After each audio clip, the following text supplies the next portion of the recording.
perbankan, skema pembiayaan dan kredit.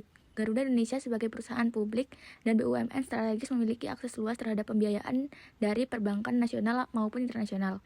Bentuk pembiayaan yang digunakan antara lain: 1. Kredit modal kerja, digunakan untuk mendanai kebutuhan operasional harian seperti pembelian bahan bakar, biaya bandara, dan gaji karyawan. 2. Kredit investasi, pembiayaan jangka panjang untuk pembelian pesawat baru, peremajanan armada, serta pengembangan fasilitas. 3. Leasing pesawat. Garuda banyak menggunakan skema leasing dari lembaga keuangan internasional, di mana pesawat tidak langsung dimiliki tetapi disewa dengan kontrak jangka panjang. Surat utang dan obligasi. Garuda juga menerbitkan obligasi yang dibeli oleh bank dan investor institusi. Yang kedua, legalitas jaminan atau agunan. Dalam hukum perbankan, setiap kredit harus dijamin dengan agunan yang sah. Garuda Indonesia memberikan jaminan berupa aset tetap, pesawat, gedung, dan peralatan operasional. Piutang usaha, tagihan dari penjualan tiket dan layanan penerbangan. Hak atas rute dan slot penerbangan meskipun bersifat intangible, hak ini memiliki nilai ekonomis tinggi. Legalitas jaminan ini diatur dalam Undang-Undang Perbankan Nomor 10 Tahun 1998, Peraturan OJK tentang prinsip kehati-hatian dalam pemberian kredit, KUH Perdata Pasal 1131 sampai 1132 mengenai jaminan umum atas harta kekayaan debitur. Prinsip kehati-hatian. Resiko industri, sektor penerbangan sangat rentan terhadap krisis global, pandemi, dan fluktuasi harga bahan bakar. Resiko likuiditas. Penurunan pendapatan membuat Garuda kesulitan memenuhi kewajiban jangka pendek. Resiko reputasi. Kasus manipulasi laporan keuangan tahun 2018 menurunkan kepercayaan investor dan kreditor. Resiko sistematik. Karena Garuda adalah BUMN strategis, kegagalan perusahaan dapat berdampak pada stabilitas ekonomi nasional. Yang keempat, peran bank dalam restrukturisasi kredit. Yang pertama, negosiasi ulang skema pembayaran. Bank menyetujui perpanjangan tenor, pengurangan bunga, dan menjadwalkan ulang cicilan. Yang kedua, debit to equity swap. Sebagian utang dikonversi menjadi saham sehingga bank menjadi pemegang saham Garuda. Yang ketiga, voting dalam PKPU. Bank bersama kreditur lain memberikan suara untuk menerima atau menolak proposal restrukturisasi. Yang keempat, dukungan terhadap PMN. Penyertaan modal negara. Bank mendukung langkah pemerintah yang menyuntikkan modal untuk memperkuat struktur keuangan Garuda. Yang kelima, implikasi hukum. Bagi bank, restrukturisasi menurunkan resiko gagal bayar jangka pendek, tetapi meningkatkan eksposur jangka panjang. Bank juga harus menyesuaikan pencatatan aset dan kewajiban serta standar akuntansi. Bagi Garuda, restrukturisasi memberi ruang untuk pemulihan, namun menuntut tata kelola yang lebih transparan dan akuntabel. Bagi negara, penyelamatan Garuda melalui peran bank dan pemerintah menunjukkan sinergi antara hukum perbankan dan kebijakan publik. Bagi investor, restrukturisasi utang dan debit to equity swap mempengaruhi struktur kepemilikan saham, sehingga investor harus menilai ulang risiko investasi. Sebelumnya, perkenalkan, nama saya Silviana Nuruna Putri dengan NIM akhir 211. Nah, sekarang saya akan menjelaskan bab 3 tentang hukum kepailitan dan PKPU. Nah, yang pertama yaitu ada riwayat pengajuan PKPU. Nah, PT Garuda Indonesia Persero Tbk mengajukan permohonan penundaan kewajiban pembayaran utang atau PKPU secara sukarela pada tanggal 28 Juni 2021 ke Pengadilan Niaga pada Pengadilan Negeri Jakarta Pusat. Nah, pengajuan PKPU ini dilakukan karena perusahaan mengalami kesulitan keuangan atau likuiditas dan memperkirakan bahwa perusahaan mereka itu tidak bisa membayar utang yang sudah jatuh tempo. Nah, dan dapat ditagih. Dasar hukum dari pengajuan PKPU ini adalah Pasal 222 Undang-Undang Nomor 37 Tahun 2004 tentang Kepailitan dan PKPU. Nah, selanjutnya yaitu ada proses PKPU di Pengadilan Niaga. Nah, setelah permohonan PKPU dikabulkan, Pengadilan Niaga Jakarta Pusat menetapkan PKPU sementara itu selama 45 hari. Nah, Dalam periode ini, pengadilan menunjuk hakim pengawas dan pengurus PKPU untuk mengawasi pengelolaan harta debitor serta memfasilitasi perundingan dan dengan para kreditur. Nah, selanjutnya PKPU ditingkatkan menjadi PKPU tetap dengan jangka waktu maksimal 270 hari yang digunakan untuk melakukan verifikasi dan pencocokan piutang serta menyusun dan merundingkan rencana perdamaian.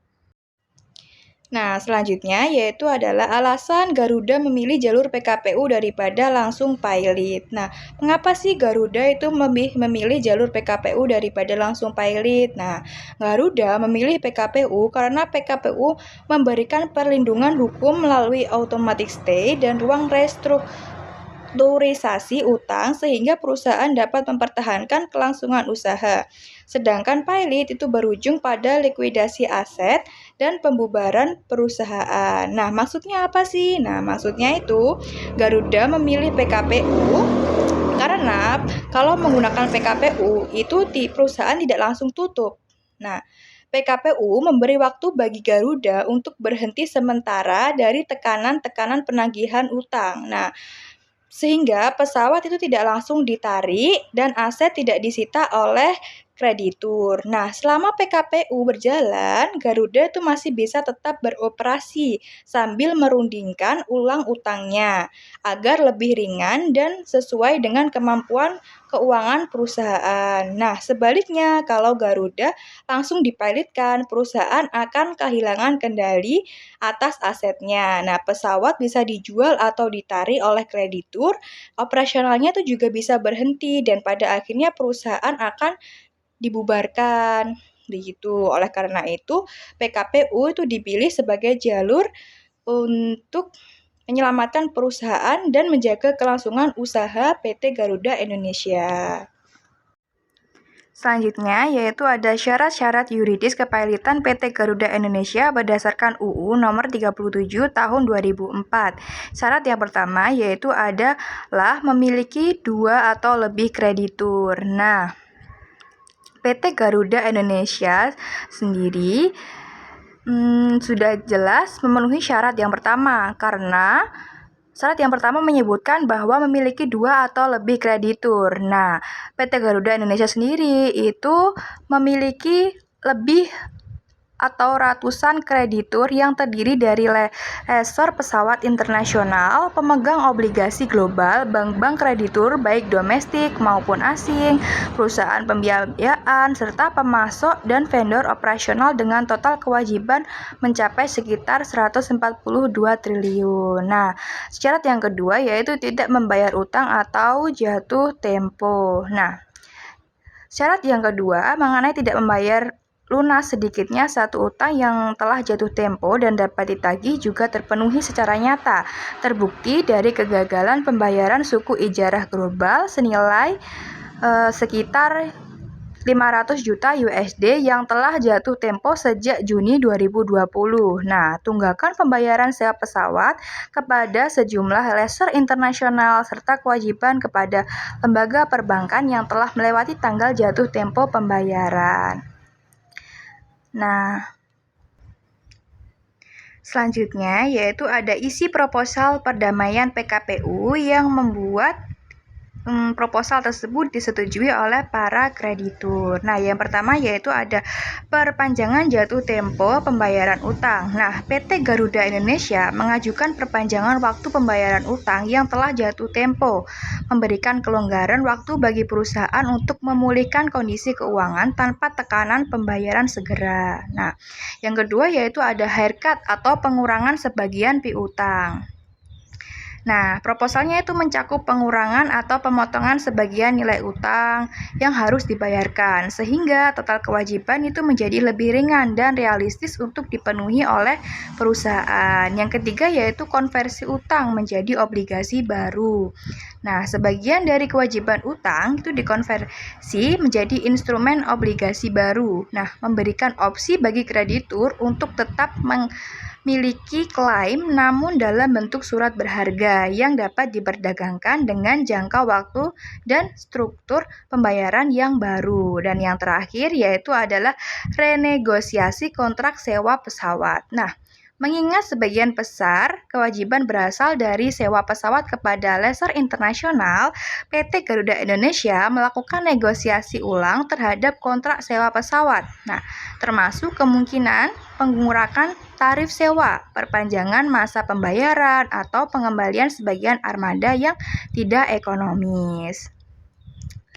Seperti itu.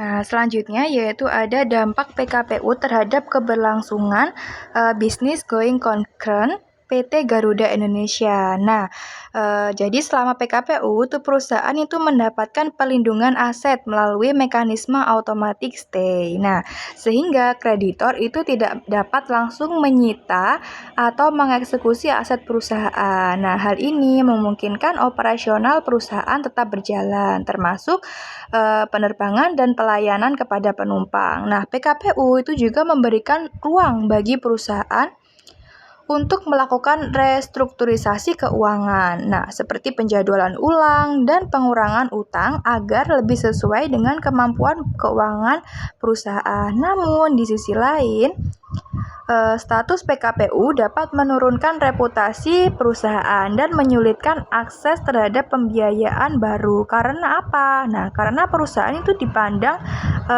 sudah tidak mampu atau memiliki resiko keuangan yang tinggi.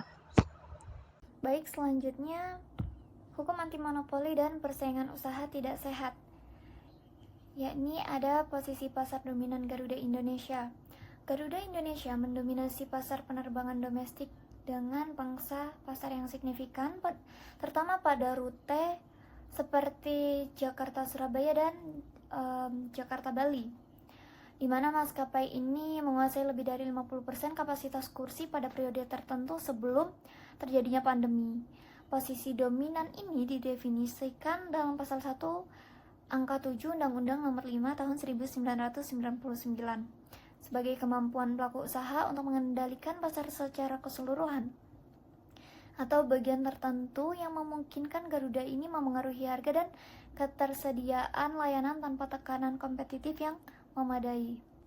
Dominasi ini diperkuat oleh status BUMN dan akses ke slot bandara prioritas, tetapi justru menjadi dasar dugaan penyalahgunaan posisi dominan sebagaimana diatur dalam pasal 25 Undang-Undang Nomor 5 Tahun 1999, di mana pelaku usaha itu dominan dilarang membatasi persaingan atau memfavoritkan pihak tertentu. Selanjutnya, potensi praktik yang dilarang.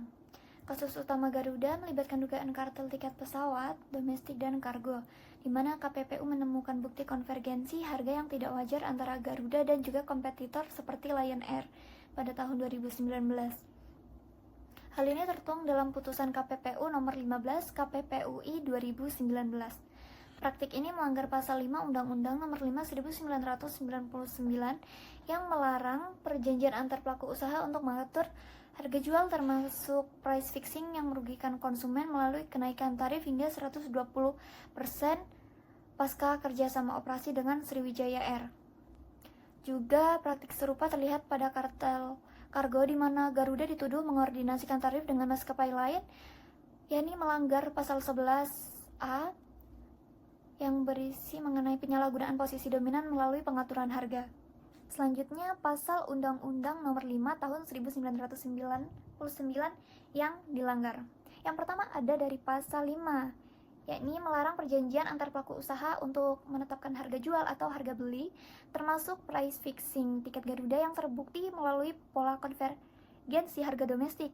Selanjutnya ada pasal 11 huruf A atau pasal 11A menghukum penyalahgunaan posisi dominan untuk membatasi persaingan via pengaturan harga relevan dengan dominasi Garuda di rute mayoritas. Selanjutnya ada dari pasal 25, yakni mencegah dominan memfavoritkan diri atau membatasi pasar, terlihat pada koordinasi kargo yang menekan kompetitor Pelanggaran ini tidak hanya memenuhi pengecualian efisiensi pasal 13, karena kerugian konsumen ini melebihi dari manfaatnya sendiri, serta menegaskan prioritas persaingan yang sehat. Selanjutnya ada peran KPPU dalam pengawasan sektor penerbangan. KPPU sendiri berperan sentral dalam mengawasi merger dan akuisisi di sektor penerbangan, seperti kasus restrukturisasi Garuda yang melibatkan konversi utang menjadi saham yang harus dilaporkan sesuai pasal 28 sampai 30 Undang-Undang Nomor 5 Tahun 1999 untuk mencegah penguatan dominasi. Dalam kasus Garuda ini, KPPU memerintahkan pelaporan berkala atas perubahan kebijakan harga dan putusannya sering diperkuat oleh Mahkamah Agung meskipun ada banding. Juga menegaskan supremasi hukum persaingan atas klaim efisiensi bisnis. Namun peran ini dikritik karena lambatnya proses investigasi, rata-rata itu 180 hari dan ketergantungan pada bukti tidak langsung, sehingga menyebabkan beberapa putusan dibatalkan oleh pengadilan, sehingga merusak kapasitas hukum bagi pelaku usaha itu sendiri. Kemudian alasan hukuman KPPU terhadap Garuda.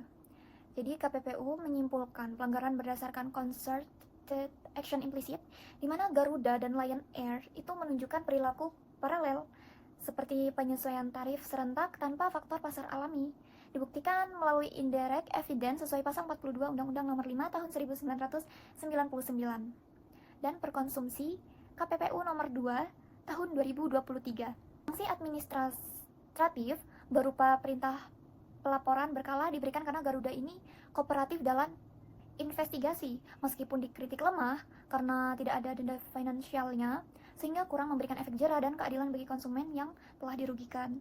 Secara kritis, pendekatan ini mencerminkan kelemahan penegakan hukum KPPU yang bergantung pada bukti tidak langsung, rentan digugat, dan sering diperkuat Mahkamah Agung meski Garuda ini mengajukan keberatan. Selanjutnya ada dari dampak kartel terhadap ekonomi nasional.